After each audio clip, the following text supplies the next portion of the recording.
as we go on this journey of aging, our hands can sometimes show a little bit of veins, tendons, and need a little bit of love. Today, we are going to be doing a little bit of radius injections to the back of the hands. So the way that the hand filler works is first we will do a little bit of alcohol wiping. Then what we do is create a little bit of a tent, and a big ball of radius goes in the back. I know that looks a little bit scary, but it's not.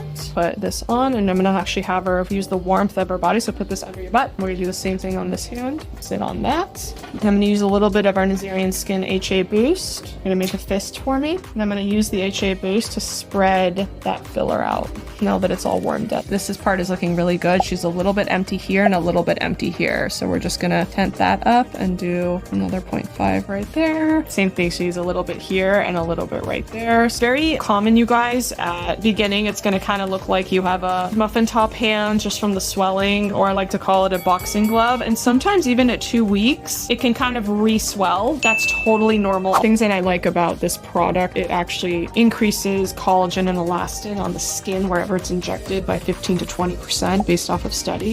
So it's not that we're just filling the hand and she's gonna not get any other improvement. She's gonna get improvement on the skin quality on the back of the hand as well, which, you know, a lot of people have some crepiness on the back of their hands. This also addresses that, which I love.